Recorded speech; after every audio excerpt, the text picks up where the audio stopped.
Hello everyone, I'm Mortika Lacrosse, and from potato perfume to penis fish to cockroaches living inside a man's ear, even to SpongeBob supposedly telling a person to kill their daughter. These are the strange true stories in this episode of Strange But True.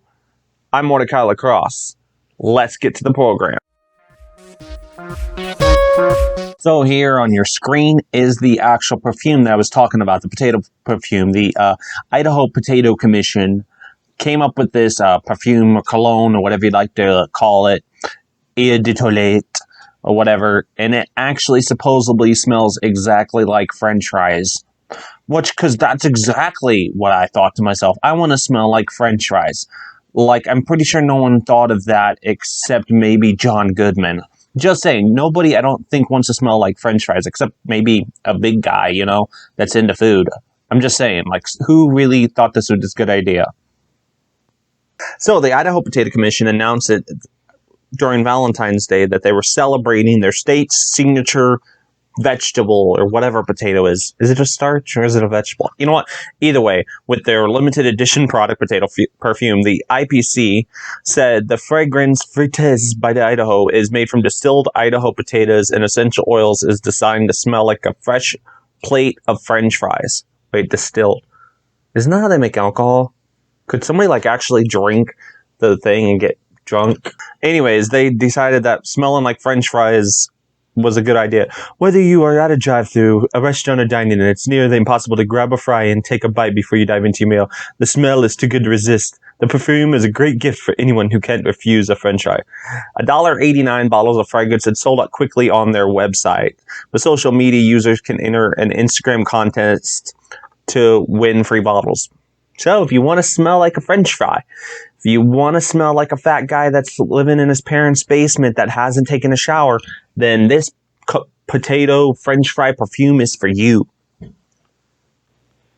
Now, originally I was going to show another photo in particular for this next strange true story, but I wasn't sure if I'd get away with it on YouTube or not, so I put this picture up since you can't really tell close up and the picture of what it is.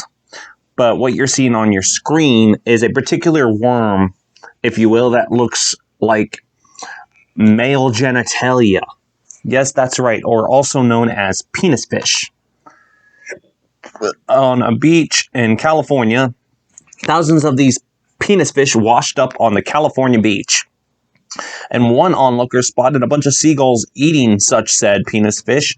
And according to the photographer behind the image you see on your screen, these worms lined up the beach for miles. And some seagulls were eating so many of them, they could barely stand. They just kept on eating and eating and eating and eating to the point where the seagull was like, "Hey guys, I can't move now."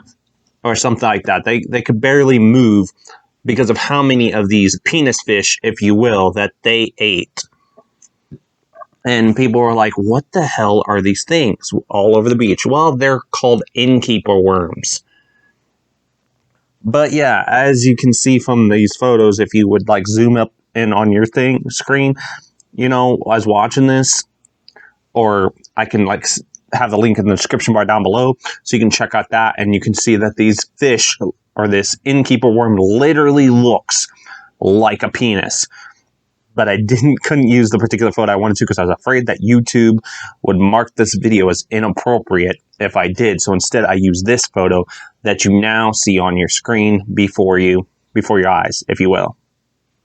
So these worms, these penis fish, if you will, are part of the Abrichidae family found around the world and can live up to 25 years, both feeding and navigating their environment with the spatula-shaped proboscis in front of their mouths. They feed on bacteria, plankton, and varied of other smart particles. They've also been known to prey on flounder, small sharks, rays, gulls, and even otters in addition to the plankton and bacteria they consume.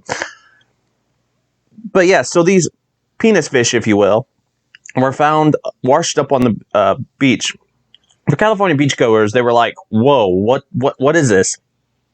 Among the first to have seen the mass of these identified worms at Drake's Beach, David Ford took a photo on December 6th and shared it with Bay Nature magazine, who consulted Parr about what exactly this animal was. Ford said, "I didn't expect to see such bizarre creatures on the ground. I had no idea what they might be. It went on for 2 miles. I walked for another half hour and they scattered everywhere. There were seagulls lined up the beach the whole way, having eaten so much they could barely stand. A quarter of them looked like they were still alive." Ford added that the beach was overwhelmed by a dead sea creature smell. Despite the smell that Ford described, worms like these creatures are eaten by people in several parts of the world. In East Asia, for example, worms like these are commonly stir-fried and they are said to taste something like clams. Nevertheless, in South Korea, these worms are nicknamed gabal, which translates to dog genitals. I don't think I'd be eating a type of fish that's described as dog genitals. But yes, that's what this strange true story is about these penis fish that washed up on the beach, and people are like, huh. I wonder if at any point somebody's like, wait, what's that housewife doing? She's running off with the penis fish. Oh, that's what she's doing. Wink, wink. Okay, so our next story has to do with a man that had a family of cockroaches living in his ear. He had went to the doctor and he was like, man, I've been feeling this like something scratching or crawling inside and I've had major headaches. The 24-year-old man known as Mr. LV rushed to the hospital with a sharp pain in his right ears. So the doctors, when they did the surgery to figure out, they found a family of cockroaches that had hatched near the man's eardrum and they were living inside. The young man was admitted to Sanhei Hospital in China's Guangdong province in October and told doctors that his family had already shone a light and as they observed what looked like a large, insect nesting within. Dr. Yujin, the specialist, right? He looked at it and he goes, yeah, this is a bunch of cockroaches. He discovered more than 10 cockroach babies inside. They were already running around. And in order to remove them, doctors had to use a special pair of tweezers small enough to do the job and pull out each cockroach one by one. And was soon rid of all the hatched cockroach babies and the mother that had laid their eggs. Come to find out, the particular man had been living in a horrible living environment. His living conditions were rather unsanitary. He had a habit of leaving food out and open overnight right next to his bed while he slept. So that's probably what happened. Now, why this particular guy was rather lucky, there is actually a case of another patient that in Germany, in the German cockroach there, the Blattella germanica, usually contains 30 to 40 eggs. And there was a particular patient that actually had a lot more that the doctor had to take out. So this particular guy that had it in his ear was quite lucky. Just imagine all that. Yeah. That's of this strange true story for this part of the video. Warning, some viewers may find the following content highly disturbing and controversial. Viewer discretion is advised. Watch at your own risk. So, if you're easily triggered by certain things pertaining to violence or violence towards children, you might want to stop this video now and just skip this entire segment of the video. If you're not, then continue watching. So Justine Johnson stands accused of stabbing her 3-year-old daughter to death. According to the 22-year-old Michigan mother, she committed murder because SpongeBob told her to do so through the TV. Apparently, she was having a heroin withdrawal at the time and living with her family and her mother. And as her daughter was watching SpongeBob, she claimed that through the TV, SpongeBob started talking to her to tell her to kill her daughter. And she is now on trial for such said murder. Of course, her mother is pleading with authorities and saying that it was the heroin withdrawal that had caused her, if you will, to commit the murder. In other words, they're trying to go for an insanity defense here.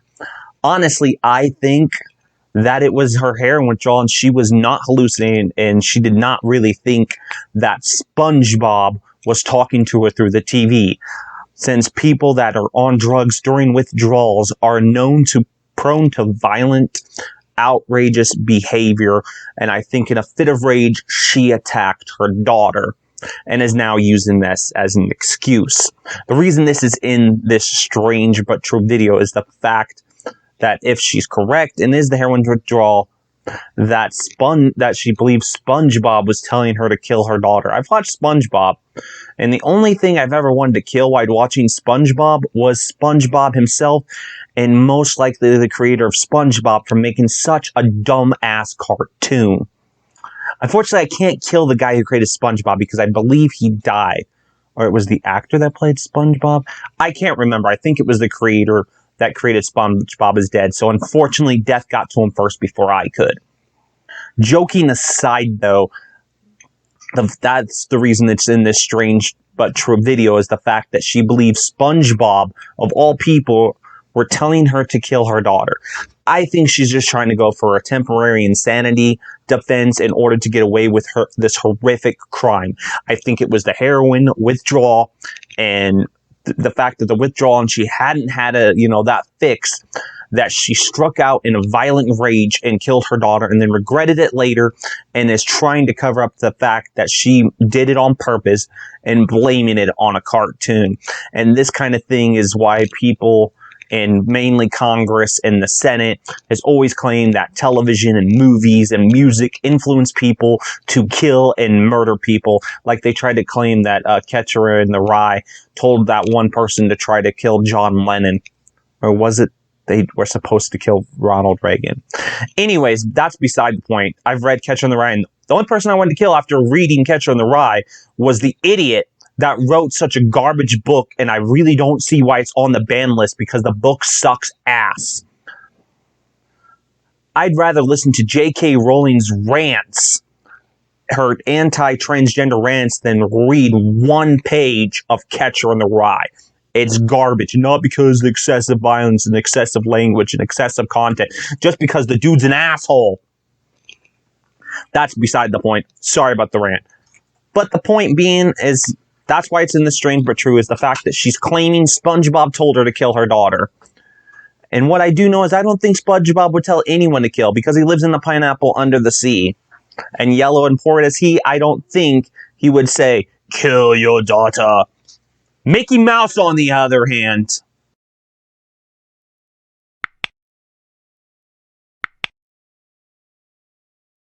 I would like to begin with a poem in old-fashioned meter. Be good to us, and we'll be good to you. Be good to us, and we'll be good to you.